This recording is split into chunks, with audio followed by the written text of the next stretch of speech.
Hi there, everyone. I am Toni Taylor with Interconnect Mortgage, and I am fortunate enough to be here again today with Carla Cece with Raintree Insurance. She's a good friend of mine. She's my personal insurance agent, and we're going to talk about home inspections and the reports that your insurance agent needs to properly insure you and help you get the most reasonable homeowners insurance premiums. So, Carla, tell us, when somebody gets a home inspection done, what are the components that they should include in that home inspection for insurance? Well, insurance carriers are all going to request, what we all kind of know now, the wind mitigation and the 4-point inspection.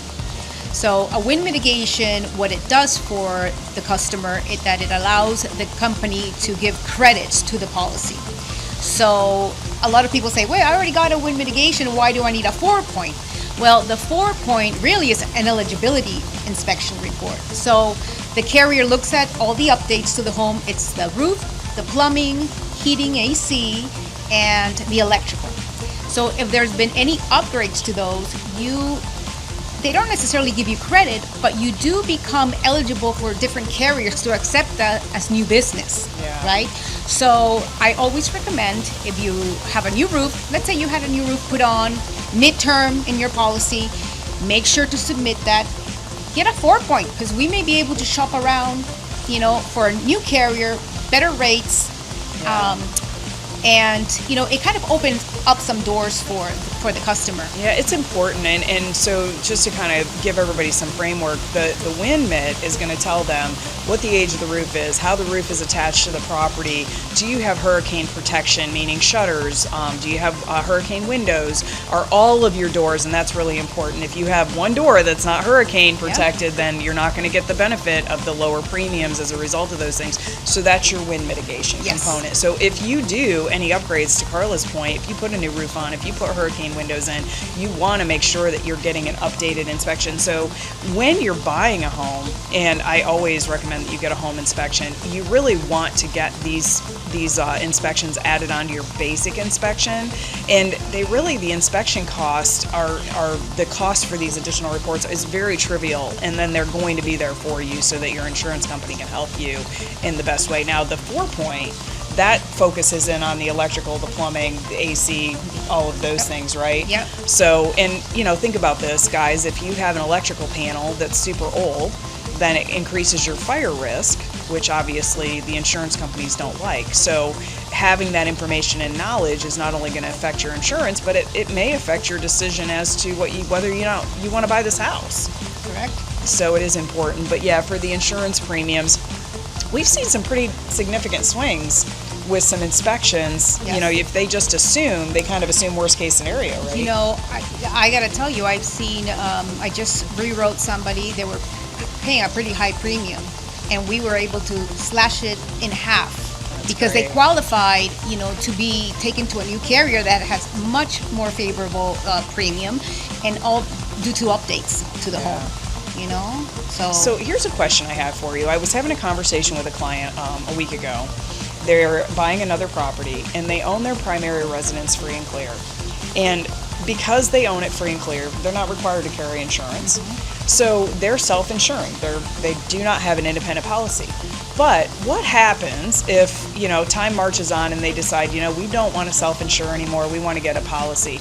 How much of a negative impact is it on that future premium that you've been sitting uninsured for a period of time? It's going to impact in rates for sure, but also in the ability to approach different markets. There are very few carriers that accept a no prior, and those carriers that do will have a surcharge for having no prior. So I recommend, in many cases, especially in our area, people don't have mortgages, the premiums are high, so they choose to not insure.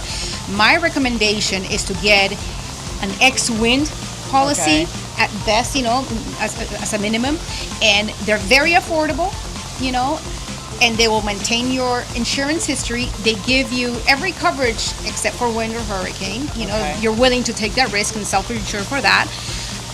But it will include liability, water damage, fire, which is a very large claim. Any fire claim can turn into a total loss pretty quickly. Yeah. So that's always my recommendation. If somebody's considering going without insurance, I say, hey, let me quote hazard only, see how you like it, and 99.9% of the time, the client will purchase that policy. Yeah, I think it's important, like I get it. I get like people want to not have to spend that amount of money on the premium, but you're sitting in your biggest investment.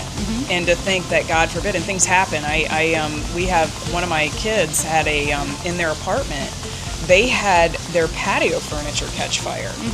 And for most of us, that patio furniture is made out of petroleum products, right? It took off like crazy, and it was I think they did over $50,000 worth of damage from that patio furniture fire. There was smoke damage inside. They were toxic fumes. So it was quite the remediation process. And had the kids not had renter's insurance, now their landlord didn't have insurance. Yes. And so, it worked out for the landlord. He was able to make the claim through the kids' coverage.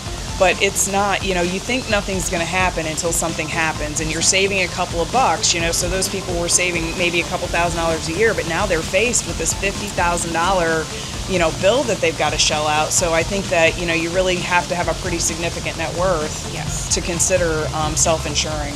Claims are not cheap. They're not inexpensive, and, if you're willing to take an out-of-pocket expense like that, that's on the person, and I respect that as well, but I don't recommend it. Nobody wants to pay $100,000 just because you had a water leak that affected two units below you, right?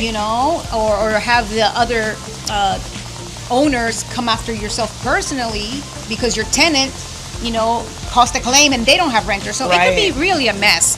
A little bit of insurance is better than none at all, right? So I always recommend just look at the options, and then you can weigh your decision on those. Right. So let's say you've got your property, you're self-insuring, and you decide at some point, maybe this isn't a good idea. How long would they have to carry the new insurance with all the surcharges attached to it before they could now go out and shop the market? A year. Okay, so a year. So if you've been self-insuring and you decide, you're listening and you're like, maybe this isn't worth the gamble, you're going to have to kind of deal with the cost of the premium hike for a year, and then you can go out and get traditional insurance. Yes. So, these guys are an amazing wealth of knowledge, and they, when you go to an insurance agent, not all policies are created equal. One of the things that I love about Carla and Raintree is that they know how to fight for things that are with it. They know the guidelines, they know their carriers, they know the guidelines, and so if your property fits something that should get the benefit, Carla's going to find that for you. And they're going to work through that. And I don't think, you guys just are always great when we have questions and when we want to run those, hey, are we insured properly? You guys are always fantastic. We do our best. You do. Carla, what's your guys' best number again? 561-370-5491. Awesome. So if you have any kind of insurance out there, I would highly recommend give Carla a call over at Raintree Insurance and let them take a look at it. Get your policy reviewed. If you're at a renewal point, if you've got questions, get in touch with them. And again, I'm Toni Taylor with Interconnect Mortgage. We're here to bring you education and make sure you know who your neighbors are. And let's keep that business in our neighborhoods. It puts money back in our communities when we work with the people that are local to us. So until next time, thank you.